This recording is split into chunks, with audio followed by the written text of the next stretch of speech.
Boa noite, eu sou a doutora Edra Domingues, sou do Departamento de Oncologia da Sociedade de Medicina de Campinas e hoje a gente tem o prazer de trazer aqui para palestrar sobre oncogenética, onde estamos.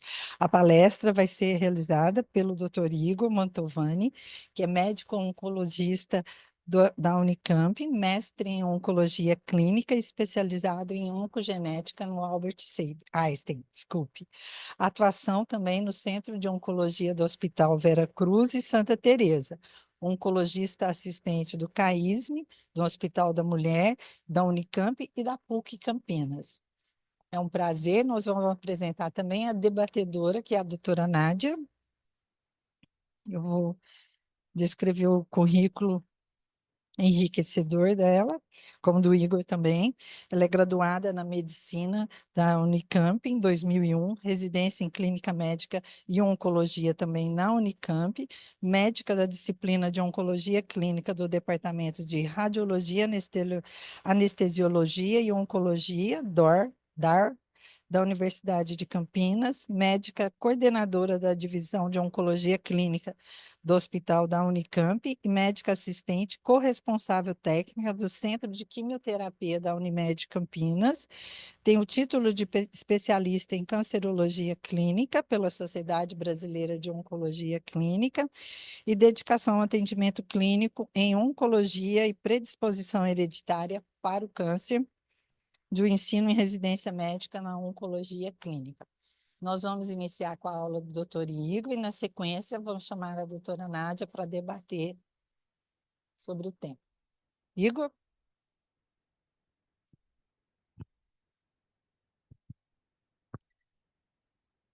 Muito obrigado, Edra. Obrigado a todos os presentes fisicamente e virtualmente.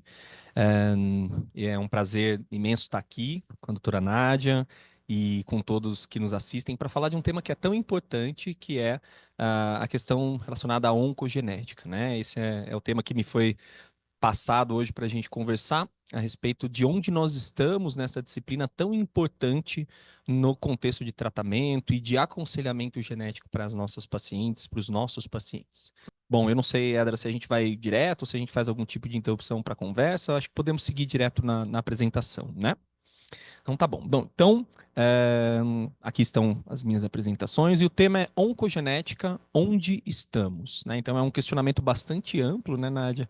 Porque esse é um tema que abrange várias doenças, várias condições hereditárias. Então eu vou tentar trazer para vocês alguns pontos de interesse, não só de como a gente começou o estudo da genética, como que a gente acessa essa informação através dos exames, qual o resultado desses exames no mundo e no Brasil e como que a gente vê um caso de vida real que eu vou dividir aqui com vocês, tá?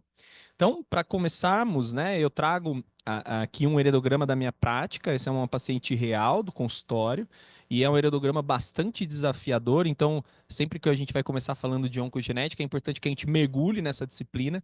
E muitas vezes nos tumor boards, nas discussões de oncologia clínica, temos lá histórico familiar, mas a gente nunca tem um heredograma, né? E veja a importância do heredograma para a gente. Isso faz parte do oncogeneticista, do geneticista, né? Então, nós temos uma paciente probanda aqui, uma moça de 39 anos com câncer de mama bilateral HER2, com histologias lobulares e ductais. Nós temos essa paciente com dois filhos de relacionamento, duas filhas de relacionamentos diferentes. Nós temos aqui os irmãos dessa paciente com alguns históricos importantes que eu vou descrever e os progenitores. Então veja a descrição de pelo menos quatro linhagens familiares, quatro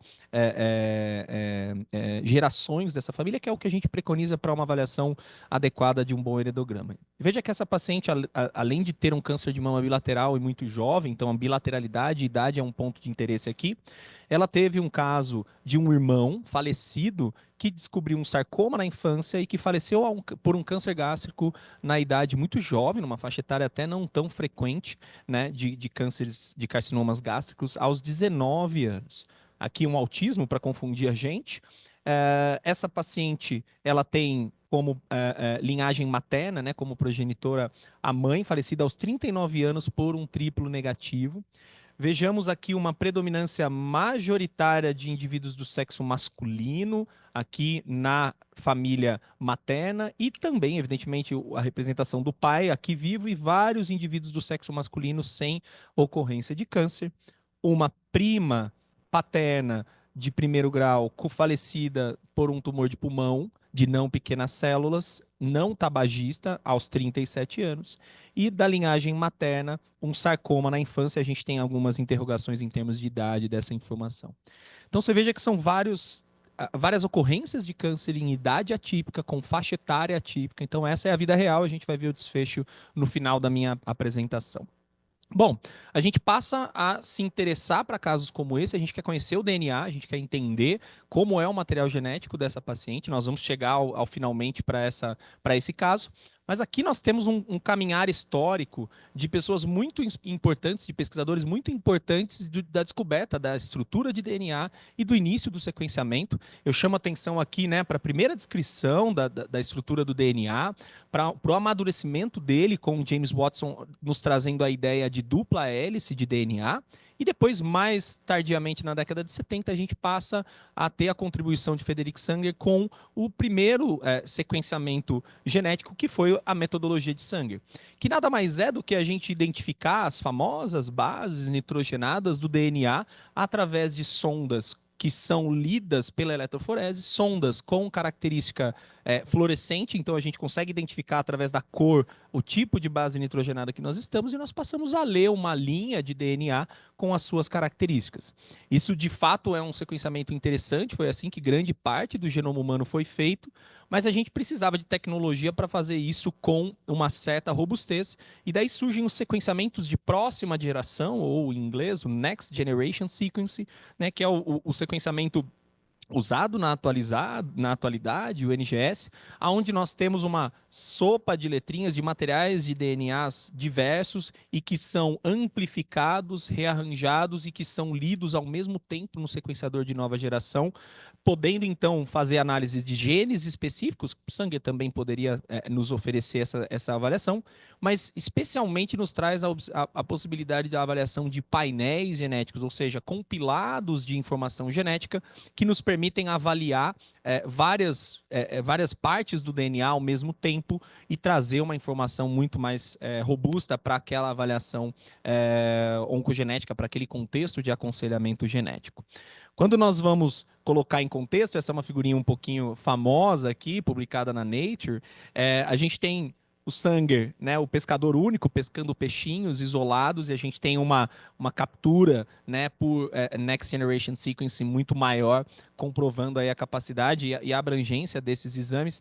Nem sempre mais é melhor, mas aqui a gente tem uma confiança, né, e a gente consegue avaliar critérios técnicos de avaliação de DNA, especialmente profundidade, toda a questão da leitura técnica do exame, que a gente vai conversar um pouquinho ao longo desses próximos minutos.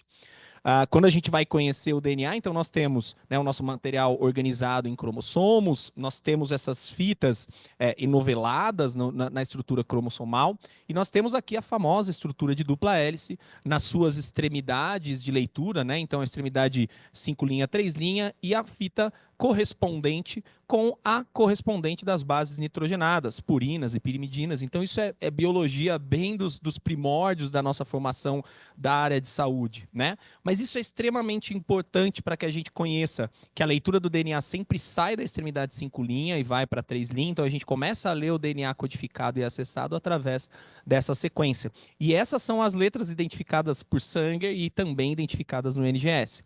E eu vou trazer alguns exemplos para mostrar a importância, a leitura e a interpretação de exames com alterações, muitas vezes, de uma única base nitrogenada, gerando uma consequência muito importante, não só do ponto de vista genético, mas clínico, né? A questão do genótipo se traduzindo em fenótipo. Nós vamos falar um pouquinho mais disso. Como é que a gente pode acessar o material genético, né, de células, eu diria aqui, células tumorais? Então, os painéis de sequenciamento somático, eles são bastante importantes para ditar tratamentos, né? Então, muitas vezes a gente caracteriza a célula tumoral com determinadas mutações, e isso pode predizer resposta, refratariedade ao tratamento, características específicas daquela doença. Mas a gente está bastante interessado aqui hoje, falando de oncogenética, de alterações germinativas, que são avaliadas no tecido saudável desse paciente, que podem ser acessados através de sangue, através da avaliação de captura de DNA de leucócitos, ou através mesmo do material de coleta de saliva e raspado bucal. E aqui, então, nós estamos falando de tecidos saudáveis. E não necessariamente essa paciente precisa ter câncer. Eu posso fazer análise genética em pacientes saudáveis, né? E daí nós vamos determiná-la como consulente, uma paciente ou um paciente que não tenha câncer, mas que tenha um histórico familiar que nos motive o sequenciamento genético e o aconselhamento genético dessa paciente. Muito bem. Quando a gente divide e coloca em perspectiva somático-germinativa, é exatamente isso. Eu tenho uma paciente com um tumor localizado aqui, né, exemplificado por essa imagem pintada. E veja, toda essa paciente não tem a mesma alteração genética que o tumor tem. Diferente da paciente que é portadora de uma variante germinativa, e essa variante germinativa está em todas as células do organismo dessa paciente, inclusive no tumor. Então, às vezes, nós vamos acessar o sequenciamento somático primeiro, especialmente com o ganhar de espaço dessas técnicas na prática do oncologista hoje em dia, e às vezes nós vamos ter a história clínica e o fenótipo tumoral que nos motiva a ir direto para a avaliação germinativa. Quando nós temos um primeiro evento herdado dessa família, essa paciente nasce com uma condição, é o que a gente chama de primeiro HIT, né? Adquirido e herdado, e ao longo do passar da idade cronológica dela, ela vai desenvolver aspectos adquiridos, né? Que nós chamamos de somáticos, em que a gente chega a um contexto de perda de heterozigose e desenvolvimento tumoral. Então, o paciente não portador de variantes patogênicas, né, ele passa a ter a exposição ao meio ambiente, fatores ambientais, fatores como hábitos, estilo de vida e, portanto, pode adquirir os famosos fatores de risco para determinado câncer. Aqui a gente tem um desenvolvimento já empurrado por um HIT, por um evento que foi herdado. Quando a gente fala de síndromes hereditárias a câncer, né, condições genéticas causadoras de câncer, a gente está falando de uma pequena parcela da pizza de todos os pacientes com câncer, a grande maioria admitindo características esporádicas e uma característica familiar, muitas vezes relacionadas ao estilo de vida, fatores epigenéticos e não necessariamente à questão hereditária, né, ao herdar de uma alteração genética da linhagem familiar. E as chances de desenvolver câncer, quando a gente olha uma população geral de câncer de mama, por exemplo, ao passo que eu avanço na idade cronológica do paciente, a gente vê a população geral não portadora de variantes patogênicas atingindo um risco que chega a aproximadamente 10% aos 80 anos de vida. Mas veja que uma menina de 35, o risco é praticamente nulo. Quando eu faço essa avaliação para outras pacientes portadoras de variantes patogênicas nos genes aqui descritos, eu uso o exemplo do BRCA aqui, a gente vai falar um pouco mais dele à frente, mas veja que uma paciente de 40 anos tem mais risco de ter câncer do que uma senhora de 80 anos não portadora de variante patogênica. Então, ao passo que eu acesso o DNA, que eu identifico essa paciente com a presença de uma variante patogênica, eu passo a ter um risco de câncer ao longo da vida que vai variar, claro, em vários aspectos, e a gente vai ter que ver heredograma para caracterizar penetrância e até outras coisas que estão surgindo hoje em dia que a gente vai falar ao final, como, por exemplo, scores de risco poligênico. Bom, o projeto Genoma Humano ele foi publicado em 2001, né? A perspectiva de ser finalizado, né? O conhecimento do genoma humano era por volta de 2003, mas a gente teve um incentivo financeiro muito grande e eles foram publicados nas revistas aqui mostradas, na Science, na Nature. E a gente completou 20 anos da primeira publicação e isso é a base do nosso entendimento dos exames de NGS que nós temos hoje. E através deles, a gente começou a ter, através do desenvolvimento do projeto Genoma Humano, a gente começou a ter um maior acesso, um maior entendimento e desenhos de informações, não só preditoras de resposta, mas também de tomadas de condutas baseadas no risco genético dessas pacientes, como cirurgias redutoras de risco, as rotinas de aconselhamento de exames e tudo mais. Esse é um dado da literatura americana, onde nós temos aqui, né, um decréscimo dos custos né, por bases nitrogenadas sequenciadas por DNA, mostrando que a partir de 2007, 2008, a gente começou a ter um custo muito mais acessível. Isso também foi sensível aqui na população brasileira. A gente tinha exames custando e muitas vezes executados em países fora, e agora a gente tem, felizmente, o acesso de laboratórios de confiança, laboratórios que nos trazem aí um acesso fácil à equipe de geneticistas e que nos permite uma discussão de caso, que nos oferece um exame de qualidade. Ah, entretanto, a gente sabe que somente 2% do nosso genoma é codificado, né? Então, traz um DNA que tem potencial de ser codificante e de formar o que a gente está vendo aqui, né? Isso daqui é o processo de tradução proteica, de tradução de DNA e de síntese proteica, né? Então, a gente tem aqui uma fita de DNA representada na sua extremidade 5' e 3'. A gente tem uma área promotora e a gente tem intercalando exons e introns, lembrando que muitas vezes as regiões intrônicas são regiões um pouco sombrias, em que a gente não consegue sequenciar pelos sequenciamentos de DNA convencional e que muitas vezes as alterações aqui vistas não são acessadas. Então a gente sequencia majoritariamente exons, a gente tem a transcrição para o RNA codificante, a gente vai ter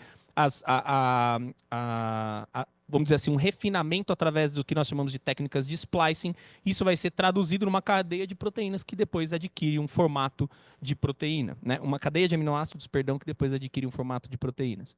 Igor, isso é uma bagunça para minha cabeça, eu preciso entender um pouco melhor. Tá bom, tá aqui então, né? Então, quando a gente encontra uma variante no cromossomo 17 na topografia na localização de BRCA1, nós temos aqui aquela sopa de letras que nós oncologistas muitas vezes não entendemos e depois a gente só vai entender quando a gente se aprofunda ao tema. A gente tem classificação, zigosidade. E o que quer dizer essa sopa de letras? Que nós temos na posição 5.266 uma duplicação da base nitrogenada ali localizada. E nós temos isso no DNA codificante do BRCA1, localizado no cromossomo 17. Isso gera um efeito proteico, que é uma troca de uma glutamina por uma prolina na posição 1.756. Causando o que nós chamamos de mutação frame shift, uma parada da produção, da tradução proteica 74 posições após a troca desse aminoácido. E isso gera o que nós chamamos de proteína trocada, portanto, sem função, essa é uma das principais variantes patogênicas do gene BRCA1. Então veja a importância da gente conhecer, né, essa estrutura, né, e a sopinha de letrinhas que a gente tem ali. Muito bem, ao passo que a gente faz sequenciamento, nem tudo que a gente encontra a gente usa na nossa prática clínica. Então, esse é um dado interessante até de um oncogeneticista brasileiro, do Guindalini, mostrando para a gente aqui que a nossa prática de execução de painéis, que muitas vezes... Só um minutinho. Foi? A nossa prática de execução de painéis, que muitas vezes a gente acha que mais é melhor, né? Fazer maior, um painel muito expandido, exoma, a gente acaba acessando informações que muitas vezes não são relevantes para aquele paciente. Então, veja, aqui é um gráfico do que nós estamos acessando em termos de material genético e do percentual de variantes de significado indeterminado, as famosas VUS, que nós encontramos, né? E a gente vê que ao passo que nós acessamos mais material genético, a gente tem um percentual maior de variante de significado indeterminado. Nós vamos ver como essas variantes são classificadas, são vários critérios, felizmente a grande maioria delas sem implicação clínica e com futuras reclassificações para o que nós chamamos de variantes benignas ou provavelmente benignas. Entretanto, isso gera ansiedade, exames desnecessários e não, incomumente, condutas baseadas em variantes de significado indeterminado, o que é relativamente problemático. Exatamente, claro, de uma maneira sistemática, dividindo caso a caso, eventualmente a gente pode individualizar, mas com uma equipe multidisciplinar, cirurgiões, oncologistas, geneticistas, participando de uma decisão baseada numa VUS. Exceção, não regra, tá? Muito bem, como é que a gente classifica as variantes? Isso é um critério muito bem estabelecido pelo Colégio Americano de Genética, né, pelo ACMG. Existem laboratórios que usam classificações específicas produzidas por eles mesmos, validadas, enfim, mas hoje em dia a grande maioria dos laboratórios de atuação no Brasil nos oferecem aqui a classificação com base na CMG, que tem 5 níveis: variantes não reportadas no exame, provavelmente benignas e benignas, variantes de significado indeterminado e as variantes de interesse para nós na prática clínica, que são as variantes patogênicas e provavelmente patogênicas, com impacto em prognóstico, fatores preditores de resposta ou resistência a tratamento, tratamento e familiares a serem aconselhados em cascata, né? E essa classificação ela é baseada no entendimento da literatura, baseado em descrições de casos anteriores e, evidentemente, no que nós temos aqui anteriormente mostrado, desculpa, vou voltar um pouquinho, em análise de estudos funcionais, análises em sílico, a frequência populacional desses pacientes, enfim, várias características que são avaliadas das variantes que nos permitem classificar conforme o ACMG. Quando a gente encontra uma variante de significado indeterminado, a gente, na maioria das vezes, tem um downgrade, né, uma classificação, uma reclassificação ao longo do tempo, baseada em literatura, em estudos de bancada, mostrando que essa paciente, a paciente ou o paciente, tem uma variante de significado indeterminado que vai ser reclassificada como benigna. E isso nos deixa bastante tranquilo. É importante a reclassificação anual ou bianual com um profissional da área. Mas a literatura nos mostra que existem percentuais aí, ficou um pouquinho claro aqui, talvez o pessoal de casa esteja enxergando melhor, mas que variam em torno de 2, 9, 10, até 13% de pacientes com reclassificação para variantes patogênicas, né? Então, que outrora foram classificadas como variante de significado determinado e agora como variantes patogênicas. Muito bem, dito tudo isso, como é que a gente vai suspeitar e como é que nós vamos avaliar o paciente que está sobre um contexto que nos motiva a refletir sobre predisposição hereditária a câncer, né? Então, história familiar é importante. Eu quero saber a estrutura familiar de pelo menos 3 gerações, idealmente 4. Indivíduos vivos e falecidos nas suas respectivas idades, no sexo, ao nascimento. Indivíduos com câncer. Eu preciso saber a idade de diagnóstico, idade do óbito, tipo histológico, bilateralidade. E isso tudo vai nos dar o heredograma que a gente apresenta na nossa discussão de caso, na nossa conversa, né? Claro que infelizmente, a gente não vai ter todas as informações numa conversa de 10, 15 minutos. E às vezes essas informações são construídas. Eu costumo atender alguns pacientes nesse âmbito de oncogenética e eu falo para eles, almoço de domingo é conversa sobre quem teve câncer, quem morreu de câncer, a avó, o avô, o bisavô, para a gente poder entender melhor a história familiar e até avaliar penetrância, a característica do que nós esperamos para aquela história familiar. Muito bem. Quando a gente fala de penetrância, aqui eu trago um gráfico de risco relacionado à penetrância e vários genes conhecidos de muitos de nós aqui. A gente está querendo dizer a capacidade do genótipo se transformar em fenótipo, né? Então, a informação genética se transforma na ocorrência do tumor, na ocorrência do câncer, e a gente tem os clássicos genes de alta penetrância, BRCA1, BRCA2, PTEN, CDH1, STK11, P53, isso já foi tema de muita discussão, né? Nós tivemos alguns anos atrás o Congresso de St. Gallen classificando P53 como moderada penetrância, talvez porque eles não estão na população brasileira, né? Onde temos muito lifraumenes. A gente tem aqui a TM-check como moderada penetrância, e a gente vai ver uma coisa muito quente na atualidade, que é scores de risco poligênico alterando a penetrância desses pacientes, alterando o risco desses pacientes, eu vou mostrar para vocês mais à frente, e genes de penetrância baixa, que não nos interessam, na grande maioria das vezes, nas síndromes conhecidas que a gente vai falar a partir de agora. Entrando especificamente em câncer de mama, esse é um dado da literatura mundial que eu apresento, mas eu acho mais bonito a gente ir para o slide seguinte, que é o dado da literatura brasileira, né? Mas aqui a gente tem aquela pizza clássica, 70%, 80% dos pacientes com câncer hereditário, com câncer esporádico, um percentual daquele câncer familiar, a gente está falando de 8% a 10% de câncer de mama hereditário. Mas a gente já tem dados interessantes do Brasil, esse é o dado um dado de coorte brasileira de câncer de mama, não necessariamente de câncer de mama e genética, é o dado do Amazona 3, é um estudo brasileiro muito interessante, ao meu ver, que dá um panorama do que nós estamos tratando de pacientes sem câncer de mama.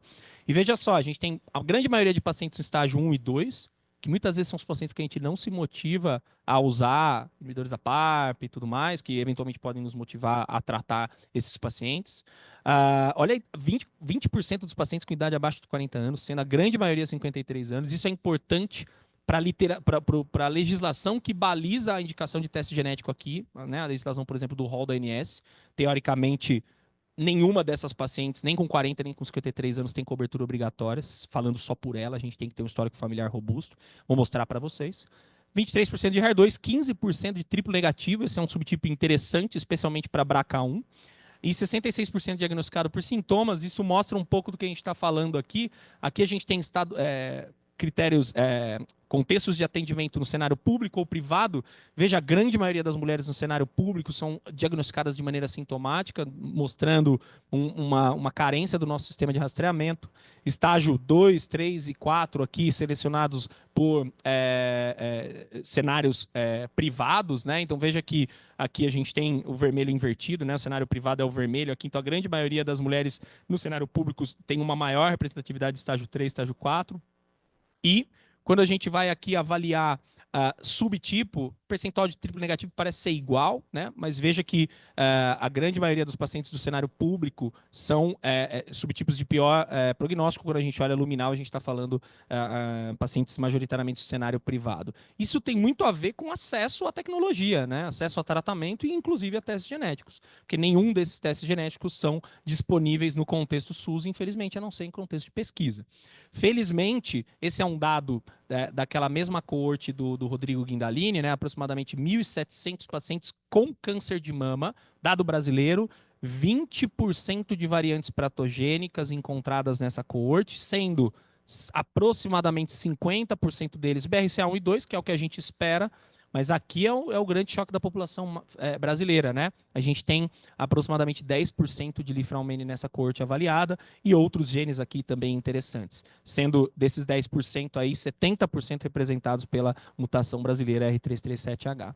Quando a gente vai olhar, esse é um estudo nosso aqui em Campinas, né, do CAISME, da pesquisadora da Bárbara e do César Cabelo, que também já teve aqui em outras palestras.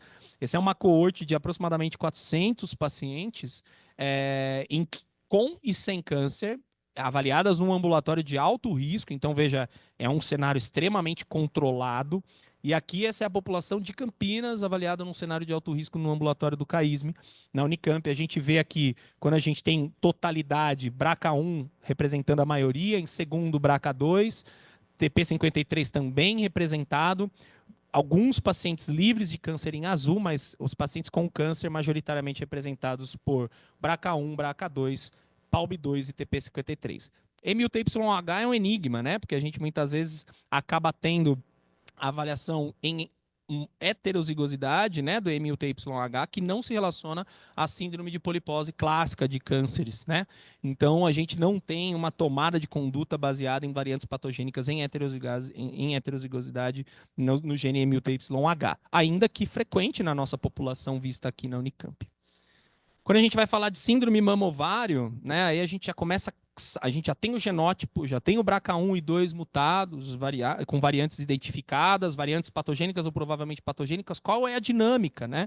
Então esse é um gráfico bem clássico de idade por risco, e a gente vê que a partir dos 25, 30 anos, ambos, BRCA1 e BRCA2, começam a aumentar o risco de incidência de câncer de mama, e daqui saem as orientações de mastectomias redutoras de risco para a população a partir dos 25 anos. Né? Então, a partir do momento que a gente encontra mulheres saudáveis, portadoras de variantes patogênicas e provavelmente patogênicas em BRCA1 e 2, a gente passa a discutir estratégias redutoras de riscos para elas, e lembrando que o risco aumenta muito. A gente está descobrindo retrogradamente muitas mulheres aqui, 50, 60 anos, então se discute muito se a gente vai manter essa indicação de mastectomia redutora de risco para mulheres mais velhas, que eventualmente descobrirem variantes patogênicas mais tardiamente na ocorrência do câncer. E aqui ao lado, em câncer de ovário, veja que BRCA1 começa um pouco mais cedo, a partir dos 35 anos a gente já tem os relatos da ocorrência de câncer de ovário, e BRCA2 a partir dos 40. Então, a recomendação para BRCA1 a partir dos 35, ciprole constituída e com considerações relacionadas à menopausa precoce, e a partir de 38, 40, algumas literaturas 42 para BRCA2 na questão de cirurgias redutoras de risco. Avançando um pouquinho para a lifraumene, né? Tentando falar, mas não consigo ser tão abrangente, Edra, porque senão fica muito longo. A gente acaba tendo aqui uma figura que expressa o que a gente chama de espectro lifraumene, né? Então, a gente está falando na população feminina um risco de câncer de mama de aproximadamente 100% ao longo da vida. Na população masculina, um risco de câncer em geral de 75%. E esse câncer é majoritariamente representado por mama na população feminina, tumores de partes moles, especialmente o ósseo osteosarcoma, tumores do espectro linfoalmene como carcinoma de plexo coroide, leucemias e carcinoma de cortical de adrenal, são tumores de sequenciamento obrigatório. Então, uma vez encontrado carcinoma de plexo coroide, carcinoma de cortical de adrenal, osteosarcoma merecem a investigação de TP53 germinativo para essa paciente. Acontece como são tumores muitas vezes raros, né, Nádia? A gente acaba fazendo painel somático para ajudar o tratamento desses pacientes. Daí, às vezes, a gente encontra mutação de P53, mas não necessariamente esse deve ser o caminho, né? Testar somático para testar germinativo. Aqui, para a Lifraumene, na suspeição do histórico familiar, e é um histórico dramático, né? Com cânceres jovens, com sarcomas na infância, tumores do sistema nervoso central, a gente acaba tendo a motivação de testagem germinativa antes mesmo de se motivar por um painel genético somático.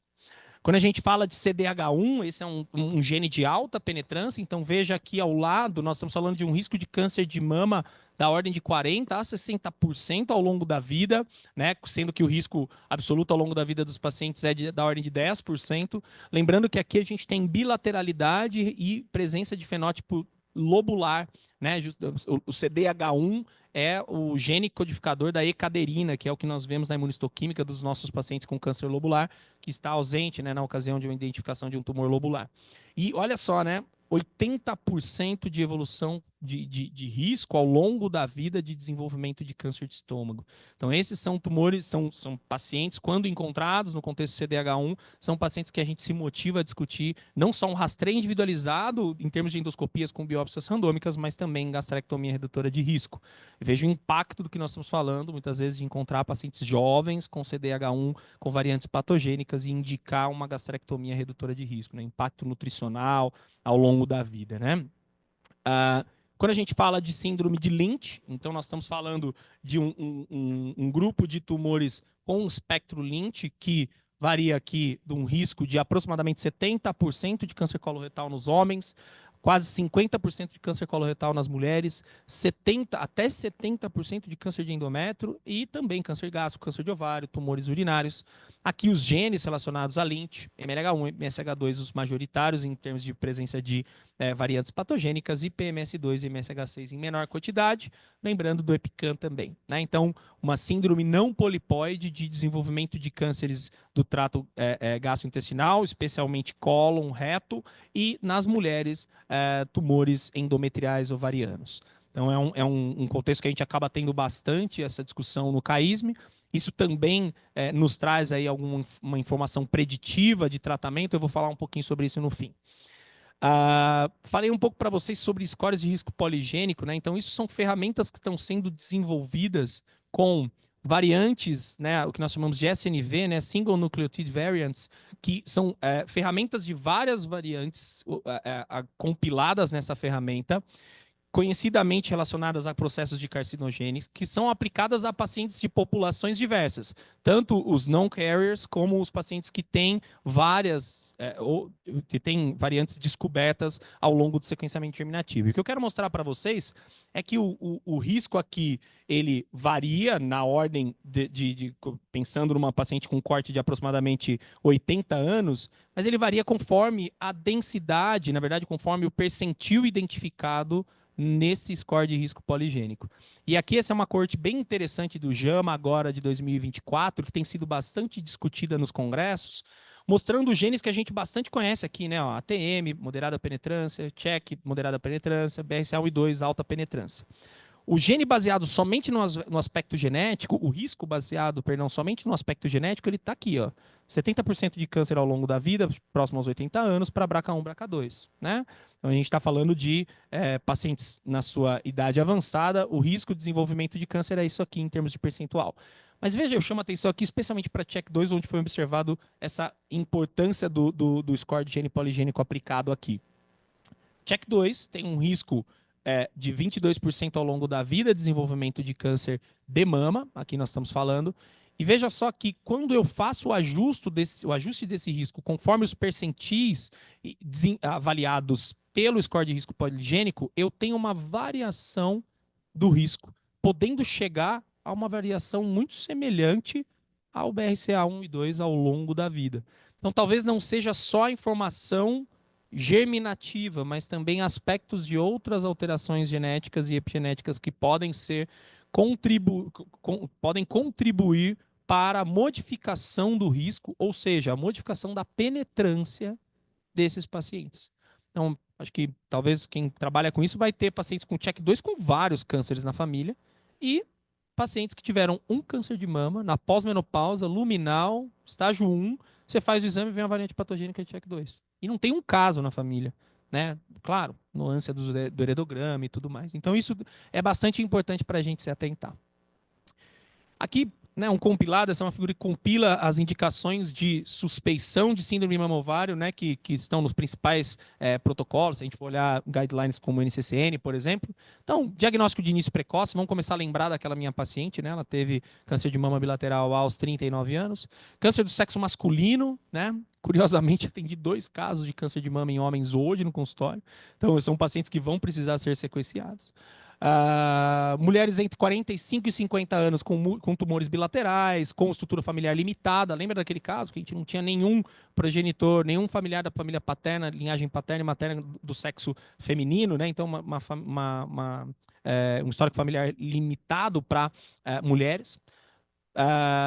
Os judeus Askenazi, câncer de subtipo triplo negativo, tumores do sistema nervoso central e adrenal e sarcomas, né, fazendo alusão ao TP53, carcinoma lobular e câncer de estômago, mulheres acima de 51 anos com a co-ocorrência, né, na família de câncer de ovário, pâncreas, próstata, especialmente no cenário metastático ou com algumas histologias específicas.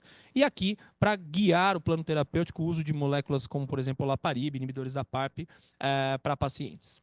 Síndrome de Lynch, então a gente está falando de uma doença não polipóide, mas em que a gente pode ter alguns pólipos que são interessantes, como por exemplo pólipos amartomatosos ou pólipos adenomatosos em grande número.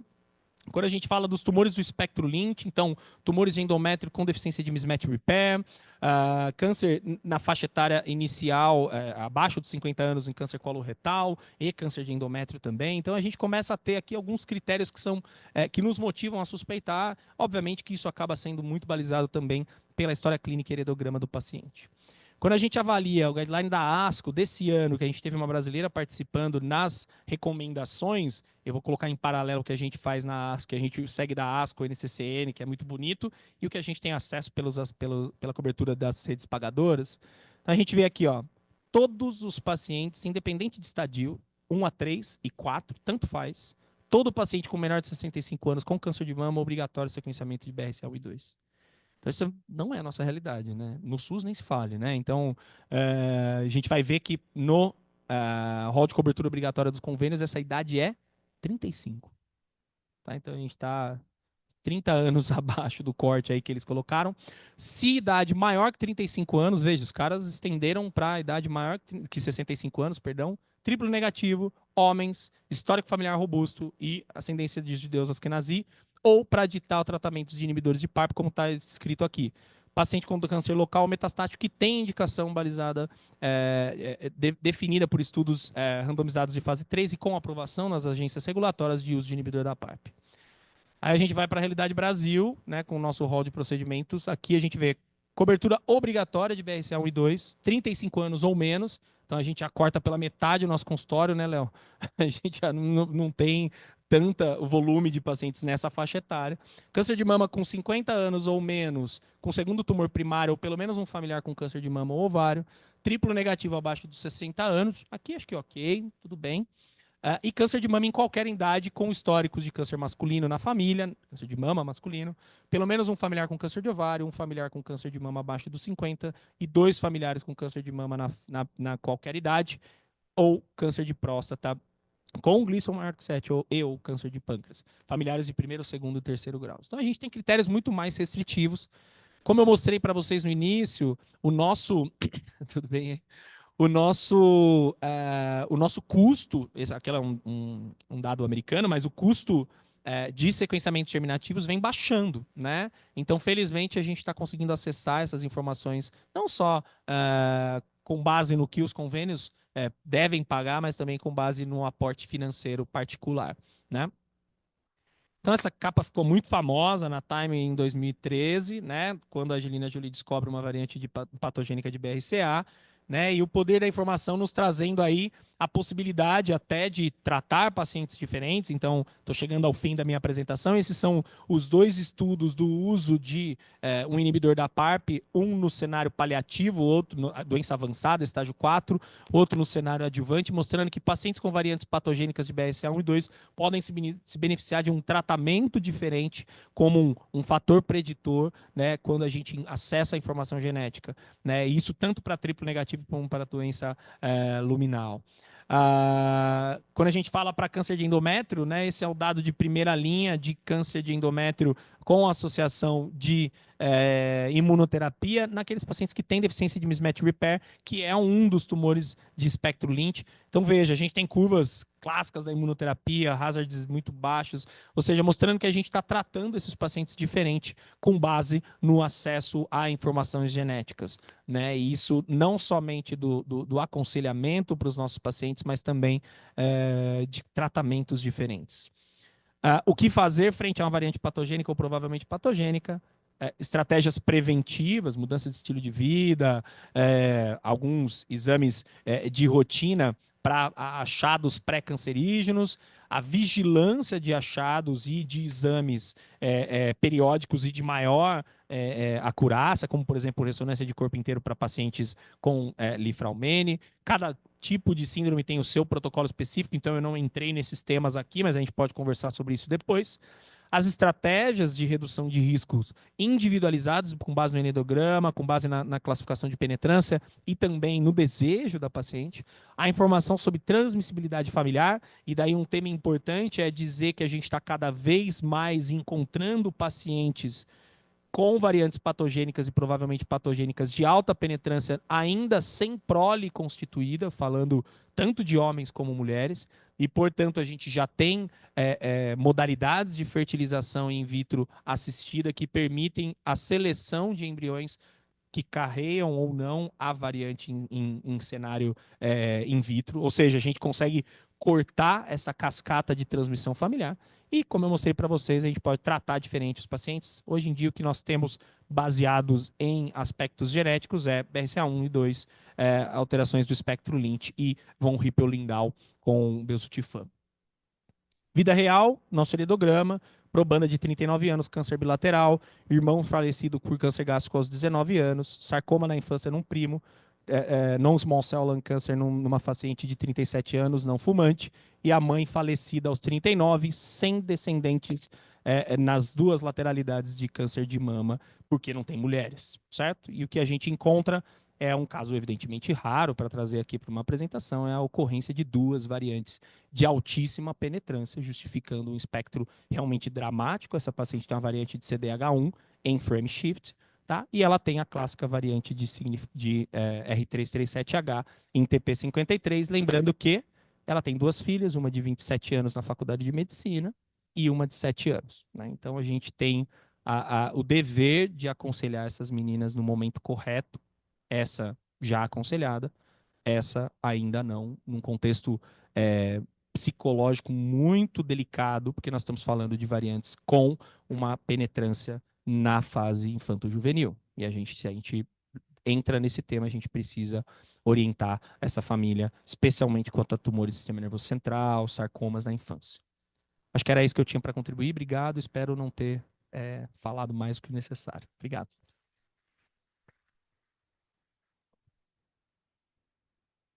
Excelente, Igor. Excelente aula para nós. Muito aprendizado. Agora pode ficar sentadinho ali. Volta. Nádia, por gentileza. E vamos lá. Quem também tiver pergunta, fica à vontade. Olá, doutora Grazi. Pode sentar no meio, a debatedora.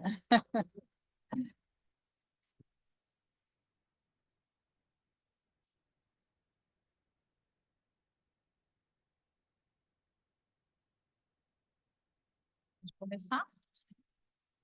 Eu achei que era. Já. Então, parabéns pela aula, Igor. Obrigado. Achei que foi excelente aí como uma revisão, um conhecimento aí para todo mundo. E Eu queria falar assim dessas limitações, né, que a gente tem realmente no contexto aí de avaliar quem mereceria uma triagem oncogenética, tanto no SUS, né, no sistema público aí de saúde, como nos convênios, que a gente tem uma série de limitações que a gente enfrenta, né, além de, às vezes, um conhecimento que ainda não chegou para a grande maioria, né, dos profissionais que atendem esses pacientes, mas que a gente vê que isso tem melhorado essa parte educacional, mas ainda a gente esbarra com muitas barreiras aí no que diz respeito a essa triagem, né? Então, a gente tem as próprias barreiras impostas pela lei, que nos limitam, né, o acesso, tanto no SUS, que a gente não tem só a base de protocolo de pesquisa, né? Como no convênio, que a gente tem essa restrição, né, da ANS, que nos restringe aí os critérios bem fortemente, né? Que você sente assim na sua prática em relação a isso? Nádia, obrigado. Eu acho que você colocou um ponto importante, né? Não só o acesso ao teste é importante, é difícil em alguns cenários, ainda que o custo tenha favorecido a motivação do acesso particular, até mesmo no cenário é, público. Mas um outro problema é encontrar serviços capacitados. Eu não estou nem falando do profissional, fulano não é capacitado, não. Mas serviços que tenham perna para acompanhar pacientes com um risco de câncer e até mesmo com uma ocorrência de câncer muito robusta. Vou dar um exemplo para você. Não é infrequente a gente ter pacientes que se acompanham de câncer coloretal, certo? Com um diagnóstico de Lynch, e um monte de mulher que nunca fez uma rotina ginecológica e nunca foi orientada quanto à testagem de Lynch, só porque ela não teve câncer coloretal. Ela faz colonoscopia, mas ela esquece da saúde uterina. O risco ao longo da vida de 20 a 70% de câncer de endométrio, uma doença que, se diagnosticada no cenário inicial, é curada só com cirurgia, né? E então, às vezes é difícil a gente ter perna para o serviço, e aí o serviço, tanto público como privado, é um parto você conseguir uma ressonância de corpo inteiro para uma paciente de difrauménia, né? Alguns centros fazem ressonância de crânio, pescoço, tórax, abdômen, coluna cervical, torácica, lombar, pelve e todos os membros, o que é um absurdo. Essa paciente fica quase 6 horas na máquina, sem contar o desconforto, um exame extremamente desagradável, né? E isso, teoricamente, se você for olhar, né, o protocolo de Toronto, devendo ser feito a cada 3, 6 meses. Inclusive em crianças portadoras de TP53 quando você acessa. Então, assim, eu acho que o problema, você trouxe um ponto muito sensível, não é só o acesso ao teste. Eu acho que esse hoje, na minha prática, como a gente está, né? Nós estamos em centros rodeados por bons oncologistas, bons cirurgiões. Estamos em centros universitários, né? Contato com o ensino, discussões multidisciplinares. Parece que é enviesado para mim. Eu recebo o paciente, peço o exame e vem variante. Não é porque é o Igor, não, é porque o cirurgião fez o heredograma, pensou, pediu, às vezes ele pede. Chega para mim já com variante patogênica BRCA1. E daí você fala assim: caramba, né? Quanta variante? Não, a gente está enviesado pelo ambiente que a gente está. Centros de oncologia de alta performance, universidades e tudo mais. Mas daí o problema é o passo subsequente. O aconselhamento pós-teste, como que a gente faz os exames de rotina. A cirurgia redutora de risco também pode ser um tema frágil nesse momento, para quando é indicada. E como a gente aconselha familiares, né? Você pega uma família grande dessa, com um monte de homem ali que não teve câncer, como é que você justifica para eles que eles têm que fazer exame de sequenciamento genético e quem tiver CDH1 vai fazer endoscopia a cada 3, 6 meses? É muito difícil, né? Então eu vejo muito nesse sentido. Essas variantes que têm muita repercussão, né? Tipo o CDH1, que implicaria numa gastrectomia profilática, que não é uma mastectomia profilática, né? É uma gastrectomia que tem muito mais impacto na qualidade de vida da pessoa, né? Eu acho que é um cenário bem desafiador mesmo, né? Mas felizmente ela é mais rara. Essa paciente não quis fazer gastrectomia ainda. Estamos num processo de conversa, de explicação, mas ela não quis fazer, né? E difícil, né? Difícil ensino. Só complementando aí, quando a gente tem a variante CDH1, a dificuldade de achar um endoscopista para fazer as biópsias randômicas, né? Então, você já teve um caso assim? Como lidou? Quem você indica? É difícil, porque se a gente for para. Vamos pensar, essa moça teve um câncer de mama, certo? Ela não teve câncer de estômago. Se você tem lá um cara que fez um câncer de estômago, uma pessoa que teve câncer de estômago, fez uma gastreia parcial e você justifica a endoscopia para vigilância de coto e tudo mais, o cara até fala, pô, esse paciente já teve câncer, eu preciso olhar direitinho. Mas para pegar uma agenda de endoscopia, não tô falando mal dos colegas endoscopistas, pelo amor de Deus, mas que chega para ele, endoscopia, menina de 39 anos. Ele vai apostar, se ele tiver 10 chances, ele vai apostar 11 que é gastrite, certo? Que ele vai falar, não, vou fazer por gastrite. Aí você manda um relatório atrás dizendo, paciente portadora de variante patogênica de CDH1, solicita o exame cuidadoso, se possível com biópsias randômicas e de achados específicos, paciente em acompanhamento de programação de gastrectomia profilática. Às vezes o colega nem está habituado com esse tipo de informação, não por falha de informação, mas pela raridade, né? Então, num serviço de alta rotatividade, que tira endoscópico, põe a recuperação e alta para casa, o cara não vai fazer esse exame. Além do risco de biópsias randômicas, né? Então, perfuração, complicações. Então, o que a gente tem feito é linkar em centros de alta performance de oncologia, em que você consegue discutir, conversar, explicar o risco. As ressonâncias de corpo inteiro, como eu disse, foram super difíceis para a gente conseguir um protocolo de rotina de ressonância de corpo todo para os pacientes com variantes patogênicas de linfraumene. E a gente tem muito aqui, né? Veja a casuística, né, brasileira ali do Guindalini dá aproximadamente 10%, né? Então, acho que todo mundo vai ter um caso emblemático de consultório, né? E fora que essas biópsias randômicas eu não tive, mas eu tenho uma colega que teve paciente com variante patogênica em CDH1, e no caso foi a expressão de um câncer gástrico difuso hereditário na forma clássica, né? E havia também uma história familiar de lobular de mama também nessa família aí, né? Esse paciente em si era masculino. E ele teve uma resistência porque, na verdade, descobriu o diagnóstico, eu não me lembro direito, não era um paciente meu, mas houve uma situação em que o paciente foi orientado a fazer as biópsias aleatórias, né, nas endoscopias, mas a gente sabe que mesmo esse tipo de abordagem, ele tem suas limitações de você não detectar todos os casos, né, de câncer. Então, assim, teria realmente a recomendação da gastrectomia. Esse paciente relutou bastante em fazer a gastrectomia, mas quando foi, havia realmente doença invasiva. Então, assim, até mesmo uma endoscopia dita bem feita, com biópsias aleatórias, você corre o risco ainda de perder casos aí que você já tem uma doença invasiva, né? Então, uma situação bem difícil, né? De difícil enfrentamento aí. Doença muito ruim. E em relação ao Lifraumene que você estava comentando, eu tenho também, ó, muitas não, alguns pacientes que estão acompanhando comigo de Lifraumene. Aqui a gente sabe que a porcentagem na população brasileira é 0,3%, né? Então, para quem está estudando, isso é bem relevante, né? Esse número. E aqui a gente está no sul e sudeste, que é uma porcentagem ainda maior, né?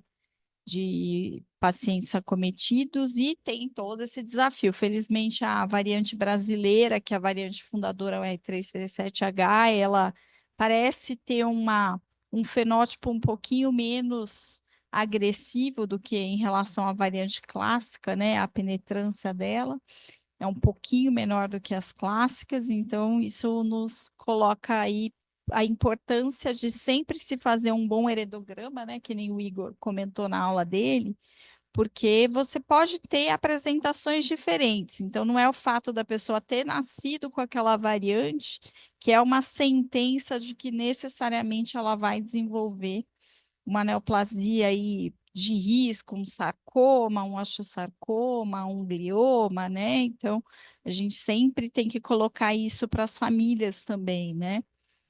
A gente enfrenta situações emblemáticas, né? Em relação a isso, eu me lembro que na Unicamp a gente tinha uma família portadora dessa variante, e por coincidência a gente tinha até colegas envolvidos com variantes, E foi uma situação de enfrentamento muito difícil, né? E dúvidas em relação a questões aí de fertilidade, né?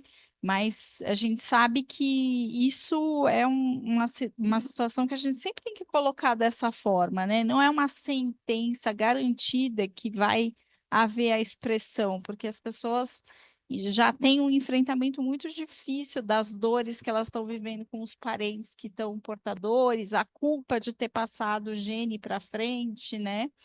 Que você não controla, mas na hora que isso está ocorrendo, deve gerar uma angústia muito grande para a pessoa, né?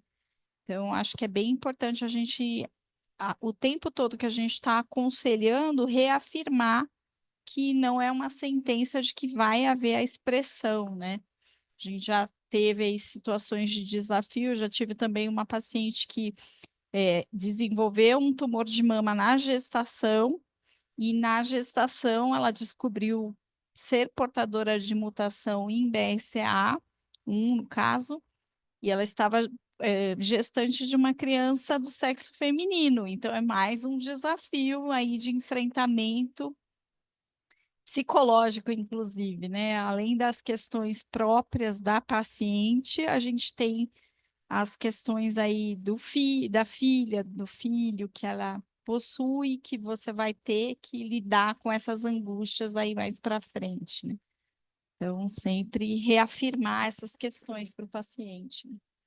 Esse é um ponto muito importante, né, Nádia? Se a gente pede o teste sem aconselhar o paciente dos possíveis resultados, do que a gente espera, se o resultado vier positivo, né? Pensando no endodograma, quando você tem um histórico de tumores de espectro linfraumene, se você pensa em linfraumene, você tem que aconselhar esse paciente, entender como é a questão de prole, né?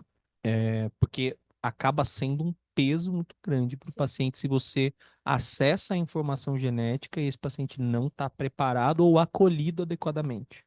E daí vira uma testagem desenfreada e equivocada, né? E daí um ponto importante é a questão da qualidade dos exames, né? Então, hoje em dia a gente tem laboratórios de renome executando testes com qualidade adequada, com profundidade de leitura adequada, e você podendo confiar no resultado. Eu me lembro de uma ASCO que teve, acho que foi 2022, de uma sessão de pacientes, né? O americano gosta de inserir o paciente nos congressos, né? Então era uma sessão de pacientes dentro do congresso falando contra o exame genético. Porque os caras fazem na farmácia, né? Você vai lá, saliva, alto risco de câncer de mama, tira a mama e daí tá errado. Né? Então, assim, era uma coisa absurda, assim, uma discussão sobre legislar o teste genético, e você desce lá no Congresso, tem um monte de plataforma de teste genético, de exoma, de 1000 genes, o caramba, quatro, você fala assim, cara, esse cara tá indo contra a tecnologia, mas não. Aconselhar adequadamente, escolher o teste adequado, a amplitude do teste que você quer, interpretar esse teste com a confiança do laboratório e aconselhar pós-teste, ou provando o paciente que você testou e a família. Então, um desafio da prática, né, Nádia, depois que a gente fez a formação de oncogenética, é o tempo de consulta. Você pega uma paciente de câncer de mama que vem toda semana lá para fazer um paclitaxel semanal, nem ela quer te ver mais, entendeu? Ela passa e fala, ô, doutor, tá bom, tô aqui, hein? Nem quer te ver. Agora, um aconselhamento genético, um resultado genético de BRCA1, vem a família inteira. A consulta é de 2 horas, entendeu? Mais de 2 horas. Mais, porque isso, cara, você jogou uma bomba na família. Todo mundo vem, videochamada, videoconferência fora do país, é um negócio loucura. Loucura. Eles ligam mesmo. Falam, Ligam. Doutora, alguém eu vou mais teve fazer câncer? Pera aí que eu vou ligar. É. Liga, não, mas É. fulano, eu vou tal. E você fala assim, é verdade, eles estão preocupados. Então, ou você acolhe e tem estrutura para acolher, estrutura do profissional que está lá, mas psicólogo, testagem em criança é uma coisa Não, problemática, né? é. Então, assim, é bem frequente essa questão, né, de pacientes muito próximos da paridade, né? Do ter filhos. Daí vem lá uma menininha, nenê ainda, e a mãe descobre, eu tô tratando um câncer de mama BRCA1. Você fala, puta merda, que difícil para ela, não é verdade? E daí ela se cobra, ela quer fazer o exame na nenê, aí você Sim. tem que ter calma, ir devagarzinho, né? Mas deixa eu perguntar uma coisa de vida prática, né? Vocês são excelentes oncologistas e também fazem genética. Vocês conciliam a paciente, por exemplo, de câncer de mama que tem a mutação, fazer todo o segmento, ou que não tem o câncer? Vocês fazem as duas coisas com uma paciente? Vocês assumem? Porque é uma consulta que nenhuma operadora vai pagar para vocês, né? Dá para conciliar isso? Porque eu lembro que quando a gente começou a fazer cuidados paliativos, uma vez eu estava dando uma palestra e uma colega perguntou: você consegue fazer as duas coisas? Naquela época eu estava fazendo, era para melhorar mesmo o tratamento oncológico, né? E aí eu falei assim, não, dá para conseguir. Ah, mas como é que você separa? Eu falei, assim, não tem que separar, porque é desde o diagnóstico que a gente tem que acolher a paciente. Aí a oncogenética parece também que está acompanhando, iniciando, porque a paciente já chega, você não vai falar para não fazer o exame. Alguma dica, porque realmente, como eu atendo mais convênio, eu percebo que se eu mandar para o geneticista, o teste sai mais rápido e fica mais tranquila a consulta. Queria ver a opinião de vocês na prática.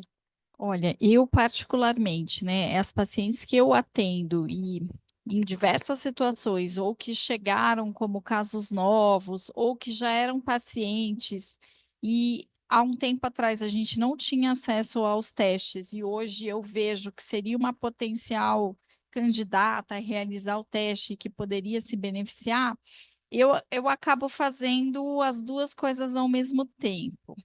Não sei se é a forma mais correta, mas eu não consigo, assim, desvincular uma coisa da outra, porque eu acho que o tipo de aconselhamento, no caso, vai ser parecido, salvo se eu encontrar uma coisa muito diferente. Então, assim, eu tenho uma paciente também portadora de câncer de mama com uma mutação em genes relacionados à síndrome de Lynch, daí me complicou porque eu tenho que monitorar o câncer de mama e tenho que monitorar o risco do Lynch. Eu confesso que é difícil a consulta, porque você demora mais, eu já desenvolvi alguns templates para me auxiliar a lembrar qual exame que eu tenho que pedir na próxima consulta, né? Porque realmente é uma plataforma de exames que a gente tem que solicitar no LIT, por exemplo. Então, aí depende de qual mutação é, no caso o MSH2, que é uma das mutações que envolvem mais exames. E, então, você tem que desenvolver um método, vamos dizer assim, como a gente sempre faz, né? Eu confesso que eu faço tudo assim em conjunto, assim. Às vezes eu faço só a parte de oncogenética quando vem direcionado de algum colega, e aí ai, ufa, vou fazer só oncogenética nesse caso aqui. Mas quando são as minhas pacientes, eu acabo fazendo. Acaba sendo o mesmo, viu, Edna? É difícil até você explicar para a secretária que ela tem que marcar oncogenética a determinado dia e pacientes de casos novos num determinado dia. E o que eu percebi, Nádia, talvez isso tenha acontecido com você também, é que parece que chega mais caso específico. Por exemplo, homem com câncer de mama, é impressionante o número de casos dos últimos um ano, assim, aproximadamente. Bastante caso no privado, que você acaba não vendo. Pacientes até de outras regiões vindo para uma orientação e até para tratamento, né? Então, acaba que você começa a nichar numa área de interesse, né? Óbvio, quando você tem síndromes raras, ou especialmente uma rotina, por exemplo, do Lifraumene, eu acho que é talvez a rotina mais desafiadora, por acesso de exame, por sequenciamento de indivíduos em faixa abaixo dos 18 anos, né? Que teoricamente você tem que discutir individualmente, conforme penetrância e heredograma. Então, aí eu acho que é até um ponto que a gente talvez não está muito capacitado na questão de ter, por exemplo, a grande maioria de nós, imagino que pacientes na fase infanto-juvenil não tratam com a gente, Sim. né? Então, assim, muitas vezes eu tenho uma paciente que a filha teve um carcinoma de plexo coroide, foi tratar no Boldrini, daí ela fez toda a parte de aconselhamento por lá, e daí a gente conseguiu fazer um apoio nas suas diversas vertentes. Mas é difícil, né? Centralizar em uma pessoa só e num horário que seria de uma consulta de oncologia que você é remunerado pelo valor de convênio, então realmente isso é muito complexo, né? A gente não tem como precificar ainda a oncogenética, né? Os convênios não cobrem consulta de oncogenética, né? A maioria dos colegas de renome no país, o Guindalini, a Marisabel, a própria Fernanda Teresa, fazem consultas ou inseridos num pacote do serviço onde estão, Sírio, Einstein, né? E daí é um pacote da questão da abordagem oncológica local, ou acabam fazendo a consulta particular, né? E daí o paciente dá um passo para trás, porque ele vai pagar o exame, muitas vezes, né? E daí ele ainda tem o custeio da consulta, né? Então, assim, é difícil, ainda briga um pouco as duas agendas, sabe? As duas ocasiões. Eu faço igual a Nádia, paciente que eu fiz diagnóstico, eu acompanho, né? E daí, se for paciente de câncer de mama que está fazendo neoadjuvância com BRCA1, ela vai ficar comigo, e daí eu vou fazendo as rotinas, discuto com o cirurgião. Acho que o câncer de mama e BRCA1 e 2 a gente está muito habituado, mas as outras síndromes, Liefeld-Mene, CDH1, próprio Lynch, são difíceis. E um desafio que eu queria comentar e colocar em discussão, né? Que às vezes a gente está acostumado a pegar nesses contextos os pacientes jovens, né? Que geralmente são os pacientes que têm um risco maior aí de você achar essa coassociação, né? Com algum gene de risco. Mas às vezes a gente se depara com a situação de encontrar o gene de risco numa idade mais avançada, né? Então, eu, por exemplo, recebi uma paciente que foi para mim um grande desafio. Felizmente, eu não estava como oncologista, eu estava só como oncogeneticista, então ficou mais fácil a minha vida. Mas era uma paciente dos seus 70 e poucos anos que descobriu uma mutação patogênica em TP53. Se não me engano, essa não era a nossa mutação fundadora, o R337H, era uma outra mutação, não vou me lembrar qual especificamente, mas era uma senhora que tinha, por alguma associação aí que não tinha nada a ver, ela tinha um DPOC bem grave até, assim, ela era fumante, assim, ela tinha um histórico familiar do Liefeld-Mene, que eram tumores em faixa etária super idosa, assim, super idosa no que diz respeito ao Liefeld-Mene. Então, tudo acima dos seus 65 fácil, assim. E essa senhora, ela veio para mim para eu discutir a indicação ela veio com câncer de mama e Liefeld-Mene para discussão de mastectomia redutora de risco para ela, aos 75 anos, mais ou menos, com DPOC. E era assim, já tinha uma cor roxinha, sabe? Aquelas assim. Então, assim, aí eu olhei e falei, hã? E aí ela, na época, ela veio com uma familiar que estava bem exaltada na consulta, mais ou menos nessa situação, que queria que fizesse tudo e tal. Bom, e ela não estava nem tomando o inibidor da aromatase que foi prescrito, porque ela já tinha tido efeitos colaterais. Eu olhei e falei, nossa, agora arrepiei aqui. Bom, tá bom. Aí eu pensei, então ela quer fazer ressonância de corpo inteiro, toda a rotina de colonoscopia, endoscopia, e eu só olhando assim, falei, ai meu Deus do céu, e agora? O que que eu faço nessa situação? Bom, fiquei num dilema total, assim. Mas o que me chamou a atenção foi a preocupação da mastectomia redutora de risco nessa idade, porque eu falei, bom, a discussão da ressonância é algo que a gente vai discutir aí com calma, porque a hora que ela for para a primeira ressonância, ela vai fazer só uma, né? Na segunda, né, 2 horas de ressonância, com sorte, se conseguir o aparelho das sequências rápidas. Aí eu sei que eu fiquei um pouco chateada, porque ela já tinha falado com um colega mastologista e já estava meio andando para essa história da mastectomia redutora de risco. E eu, assim, falei, nossa, né? Eu fiquei realmente num dilema ético na minha cabeça, Mas eu sei que a situação era muito particular ali daquela família, daquele contexto, mas eu queria saber como que vocês pensam, né, essas questões aí particulares que às vezes a gente tem que enfrentar. São situações difíceis, né, do paciente mais idoso. Bom, acho que uma coisa que na sua fala, né, Nádia, claro, a gente quer ver a variante, olhar qual que é, mas de fato, essa família está flertando muito mais com as decorrências da idade e de hábitos deletérios como o tabagismo do que com uma variante patogênica, não é verdade? Se fosse uma pessoa com uma saúde em dia, sem a questão do DPOC, né? Um paciente em bom performance, mesmo numa faixa etária aos seus 70 anos, mas que tivesse um entendimento e não o desespero de fazer por fazer, eu acho que é uma discussão individual, né? Se você pensar assim, qual é. Bom, acessei alguém pediu o exame, certo? Então, primeiro que se o cara pediu o exame, o cara teve que se motivar bem, né, para pedir o exame, né? Porque se a gente for pensar até no critério americano de testagem de câncer de mama acima dos 65 anos, tem que ser triplo negativo, era um luminal, tem que ter uma história familiar robusta, e pô, todo mundo acima de 65 anos, tem que ser judeus askenazi, tem que ter homem com câncer de mama, ou vai usar inibidor da PARP. Então me parece que não era nenhum dos critérios, mas o cara pediu. E veio um Lifraumene por uma associação de uma variante não R337H, que a gente tem um domínio grande no Brasil.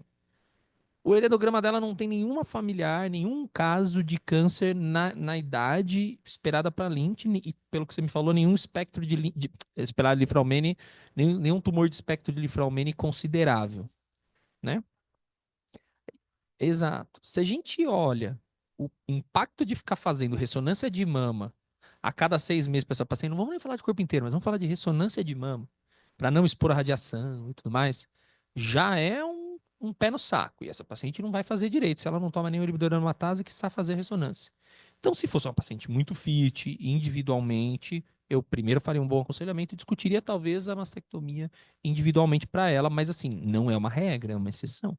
E o oposto também é verdadeiro. Se ela falasse assim, olha, eu tenho a disponibilidade para ressonância, eu não quero operar nessa faixa etária e tudo mais, eu acho que a ressonância faz sentido, eu individualizaria para ela. Agora, não dá para pôr ela no protocolo de Toronto e falar assim, você vai fazer tudo a cada 3 meses. Não dá. Até porque o heredograma não justifica. Talvez fosse, minha opinião, eu volto no começo. Talvez essa informação genética talvez devesse ter sido acessada. Foi um teste provavelmente mal solicitado. Pediu sem saber, achou que não sabe. Não, eu sei que não.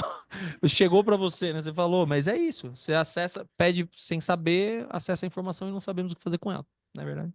E ela deve ter filhos, né? Deve ter neto, sobrinho. Essa não tinha filho. Pô, então ficou mais fácil ainda. Eu discutiria bem individualmente mesmo. Eu já não indicaria mesmo, mas até porque ela já estava roxinha. Então, Com DPOC, sem já sombra está de dúvida. suspenso. Já está suspensa a Master, mas eu entendo. Eu tenho uma paciente de 82 anos, câncer de mama, vou fazer uma quadranté idosa, mama aqui abaixo da cicatriz umbilical.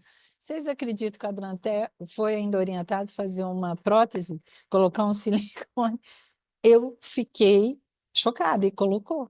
Então, e não é a paciente que quis, foi orientado, porque ficaria melhor aos 85. Então, a gente depara com muita coisa, menos agora, né? Sim. Mais informações, ainda é difícil.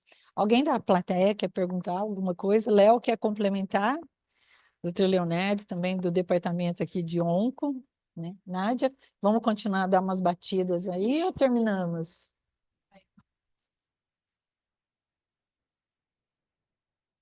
Alguma colocação a mais?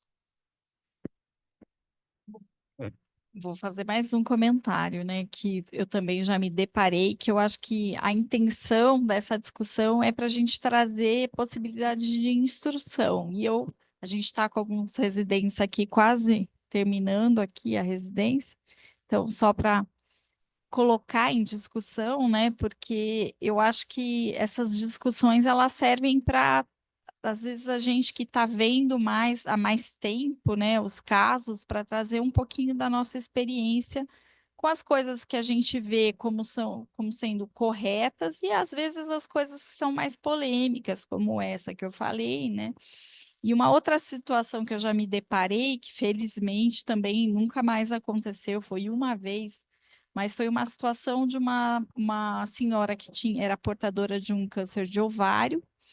Ela descobriu esse câncer de ovário num estádio 3C, né? E foi proposto realizar a pesquisa, né, germinativa para BRCA1, BRCA2. Na época, nem havia ainda a possibilidade de inibidor de PARP, porque ainda não tinha essa disponibilidade, né?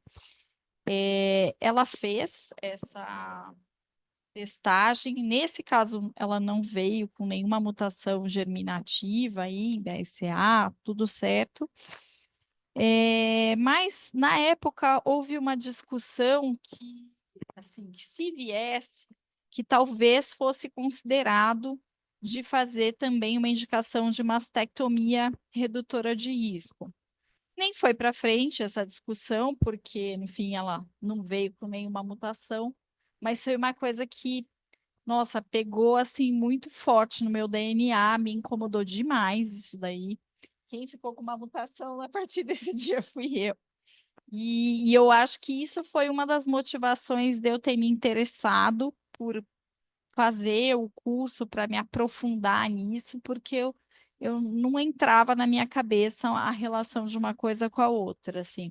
Ainda que ela tenha um risco de desenvolver um câncer de mama ao longo da vida, né, com câncer de ovário avançado, para o cenário da época em que não haviam grandes drogas aí para você fazer, a gente ficava batendo sempre no mesmo arsenal, não fazia nenhum sentido em termos da sobrevida eu eh, perder aí 20 dias de vida dela numa recuperação de uma eventual mastectomia. Então, para mim, isso soou assim de um jeito muito ruim, assim. E eu comecei a me interessar pela oncogenética muito a partir dessa paciente, que ela era realmente muito querida, ela faleceu em decorrência desse câncer de ovário, e eu fiquei assim anos, né? Porque foram anos antes de eu fazer o curso de oncogenética que aconteceu isso. Foram anos pensando naquela situação, gente, né? E eu tinha um respeito muito grande por ela e ela também por mim. E ela falava assim: eu vou em 800 médicos, mas eu só vou fazer o que você me falar, porque eu não quero passar por essa situação desnecessariamente. Ela tinha muita vida útil na vida dela para ela perder dias e meses da vida dela com uma eventual cirurgia desnecessária, né? Então, eu acho que isso é uma coisa que a gente sempre tem que pensar nessas questões oncogenéticas, é uma coisa que realmente tem que despertar essa pulguinha atrás da gente, assim. Então, Mensagem final Não, aí? eu estou de acordo totalmente com a Nádia. Eu acho que a indicação de cirurgia redutora de risco tem que ser muito bem pautada por uma discussão multiprofissional, né? Eh, a gente tem carência de dados de literatura que nos permitam dizer que as nossas abordagens redutoras de risco impactem em mortalidade, especialmente mastectomia redutora de risco. Então, e a gente tem visto até discussões relacionadas a variantes de significado incerto nesse contexto, só porque é uma VUS de BRCA2. Calma lá, converse, discuta, vai para o laboratório, discute com o bioinformata, reavalia, revê, refaz exame. Então, acho que tem muita coisa de simplesmente indicar, né, Nádia? É uma paciente com um prognóstico muito limitado pelo câncer de ovário, numa era pré-inibidor de PARP, você vai tirar a mama só por tirar, né? Fala assim, pelo menos eu tirei, né? Não dá para ser nesse caminho, né? Acho que a gente tem que individualizar mesmo e pensar, primeiro, de maneira multidisciplinar, o cirurgião tem que estar perto da gente, né? E a gente, felizmente, está numa sociedade de cirurgia aqui, mas felizmente num cenário em que a gente tem bons cirurgiões e pessoas que são atentas ao tema, né? E eu acho que a presença do heredograma, da discussão com o oncogeneticista ou com o oncologista que está habituado a lidar com o tema, ela é mandatória. Então, acho que minha mensagem final o tema é interessante, é intrigante, deve despertar curiosidade nos nossos alunos, né, Nádia? E trazer cada vez mais reuniões como essas para a gente conduzir melhor os nossos pacientes. Bom, eu vou encerrar e eu quero agradecer imensamente, Igor, sua aula foi muito boa. Nádia debateu muito bem também, porque oncogenética não é fácil. Todo mundo que pratica, né? Nós somos oncologistas, não tem jeito. Mesmo o Gustavo, que é cardiologista, já está familiarizado. Então, precisa sempre ter essas reuniões para ter rumo, dar um esclarecimento aí para a gente poder fazer uma prática melhor. Quero agradecer o Laboratório Fleury pelo COF e quero agradecer a presença de vocês, que não é fácil também estar aqui. Leonardo, que é do departamento, quer falar alguma coisa? E eu vou aproveitar para convidar vocês que dia 13/11 agora a gente vai ter Novembro Azul, mentira, mas vai ser tratamento clínico de câncer de próstata, falando de cardiotoxicidade, tratamento intermitente, que vai ser o Dr. Gustavo, Wagner Matheus, urologista, a Vivi, oncologista do COC, que foi residente também de vocês, né? E o Felipe Honório. Osório. Então, vocês estão convidados para o dia 13 aqui. E tem lá um delicioso cofre para a gente fechar. E peço que os palestrantes, a gente faz a nossa foto tradicional, né, Leozinho? E muito Obrigado, muito obrigada. obrigado. Viu? Obrigado, viu, Nádia?